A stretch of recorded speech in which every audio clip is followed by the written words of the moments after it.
What if every mistake you've ever made, every failure, every single ounce of pain you've ever felt wasn't a mistake at all? What if it was actually a gift, a necessary step on a path you were always meant to walk?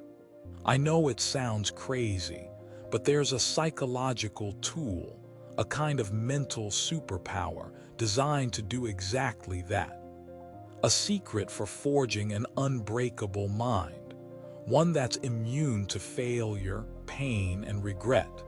This idea comes from one of history's most controversial and misunderstood philosophers, Friedrich Nietzsche.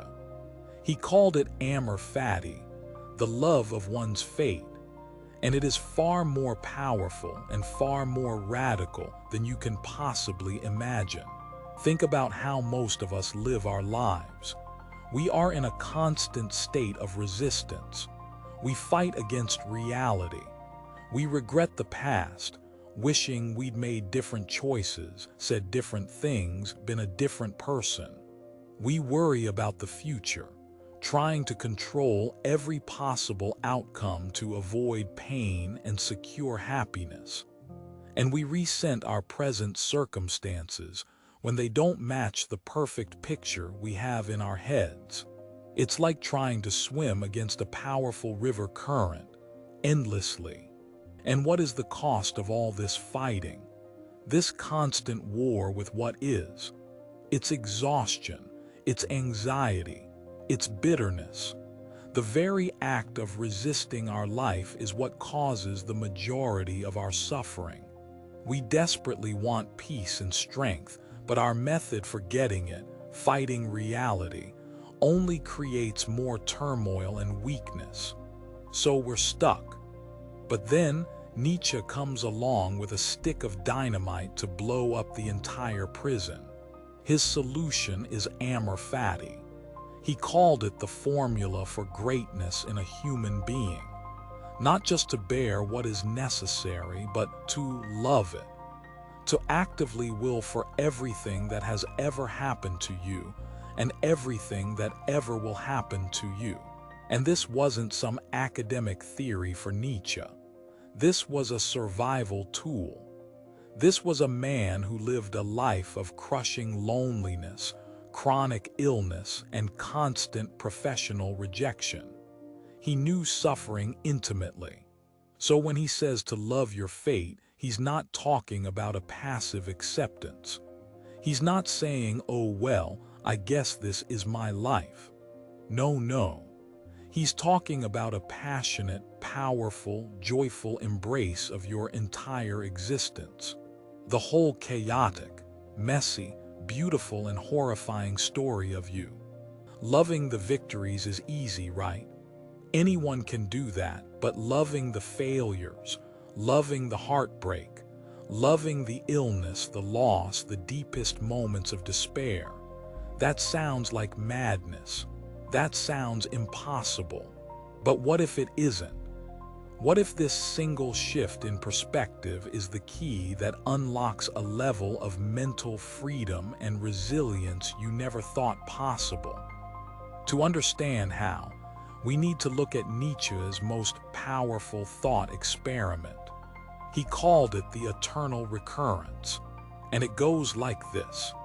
Imagine that one day or one night, a demon were to sneak into your loneliest loneliness and say to you, he says, this life as you now live it and have lived it, you will have to live once more and innumerable times more. And there will be nothing new in it, but every pain and every joy, every thought and sigh, and everything unutterably small or great in your life must return to you, all in the same succession and sequence. What would you do? Would you throw yourself down, gnash your teeth, and curse the demon who spoke thus? Or have you ever experienced a tremendous moment when you would have answered him by saying, you are a god, and never have I heard anything more divine? This question is the heart of Amor Fati. The goal is not to simply endure the idea of your life repeating forever. The goal is to live in such a way that you would scream with every fiber of your being, yes, again. Because when you start viewing your life through that lens, when you treat every moment as if you'd be willing to relive it for eternity, everything changes. You stop seeing moments as just things to get through. You start seeing them as essential pieces of a grand, eternal painting that is your life. The second pillar of this idea is a hard truth about reality. Everything is connected. Your life isn't a buffet where you can pick the sweet desserts and leave the bitter vegetables. It is a single, interconnected, unbreakable chain of cause and effect. The embarrassing mistake you made in high school taught you humility. The painful breakup carved out a greater capacity for love. The job you lost pushed you onto a path you never would have discovered otherwise. You cannot remove a single link without the entire chain falling apart.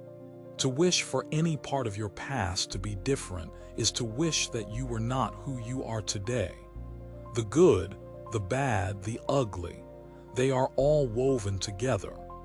Amor Fati is the act of looking at that complete tapestry and saying, yes, I want it all, I will it all. Now let's be very clear about what Amor Fati is not. It is not toxic positivity. It is not pasting a fake smile on your face and pretending your problems don't exist. That's denial, and it's a form of weakness. Amor Fati is the opposite. It is looking directly into the abyss of your pain, acknowledging its full horror and still saying yes. It's finding the strength in the struggle, not pretending the struggle isn't real. It's an act of profound courage. It's also different from the kind of acceptance you hear about in Stoicism. The Stoics teach us to endure what we cannot control with a calm, rational indifference. To be a rock that the waves of fate crash against, unmoved. Nietzsche asks for more. He doesn't want you to be a rock. He wants you to be a dancer. He doesn't want you to just endure fate with a stiff upper lip. He wants you to love it, to dance with it, to embrace it as your creative partner. Stoicism is like ice, cool and unbreakable. Amor Fati is like fire. It is passionate, transformative, and consumes every experience, turning it into fuel. It is an active, joyful affirmation of life, not a defensive resignation to it. Okay, that all sounds great, but how do we actually do this? How do we go from fighting our life to loving it, especially when things are genuinely hard? It's a practice, a muscle you build over time. Here are the steps. Step 1 is the reframe. When something you perceive as bad happens, you must consciously change the questions you ask yourself. Your brain's default is to ask, why is this happening to me? This isn't fair. This is victim thinking. The Amor Fati reframe is to ask different questions. How can I use this? What can this teach me? How is this event necessary for the person I want to become? You shift your mindset from a victim's why me to a warrior's try me. Step 2 is to connect the dots backwards. Your own life is the best proof that this works. Think of a past struggle that, in hindsight, you are now grateful for. A challenge you overcame that made you who you are today. Maybe you were fired from a job you thought you loved, and it was devastating, but it forced you to find a career that truly fulfills you. Maybe you went through a brutal illness that taught you what's truly important in life. See the pattern. The obstacle was the way. By consciously remembering these past examples, you train your brain to trust the process. You build faith that the current challenge, which feels pointless and painful right now, is also a necessary link in that beautiful, unbreakable chain. Step 3 is the most radical and the most powerful. It's adopting the "I willed this" mindset. When faced with an obstacle, instead of just accepting it, you actively take ownership of it. You say to yourself and to the universe, "Yes, I choose this." This is not about blaming yourself. It is about reclaiming your power. You stop being a passive recipient of fate and become an active participant. By willing what happens, you transform it. It's no longer something that happens to you. It's something that happens for you. And finally, step 4 is to practice on the small stuff. Don't wait for a major life crisis to try this out. Use daily annoyances as your training ground. You're stuck in a massive traffic jam. Amor Fati. This is a moment for patience. Someone is rude to you for no reason. Amor Fati. This is a chance to practice non-reaction. Your internet goes out right before a deadline. Amor Fati. This is an opportunity to practice creative problem solving under pressure. Every frustration is a rep in your mental gym. So what is the payoff for all this hard mental work? What happens when Amor Fati stops being an idea you think about and becomes the way you live? You achieve a state of true psychological invincibility. First, regret becomes impossible. How can you regret a past you have willed and loved as necessary? The past is no longer a source of shame or pain. It becomes the bedrock foundation upon which your strength is built. You wouldn't change a thing. Second, fear of the future dissolves. If you have decided in advance that you will love whatever fate throws at you, what is there left to truly fear? Failure, pain, loss. You have already agreed to embrace them as part of your journey. You become fearless. You become what modern thinkers call antifragile. You don't just resist shocks, you get stronger from them.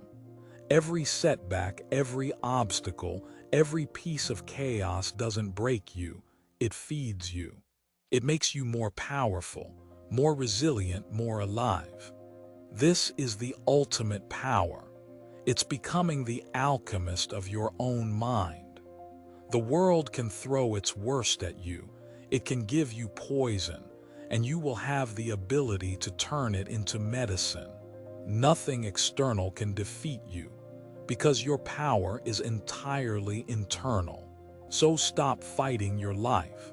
Stop swimming against the current of reality, exhausting yourself in a war you can never win. The path to strength is not through resistance, but through embrace. A total, passionate, unconditional embrace. This is Nietzsche's secret to mental invincibility. This is Amor Fati. The greatest freedom isn't found in changing your circumstances to fit your desires. It's found in changing your desires to fit your circumstances. It's found in loving what is. The ultimate freedom isn't getting what you want, it's wanting what you get. Because when you can do that, you will have everything you need always. You become the master of your own universe. And you finally realize that every mistake you've ever made, every failure, every single ounce of pain, it wasn't a curse. It was a gift. It was your fate, and it was perfect.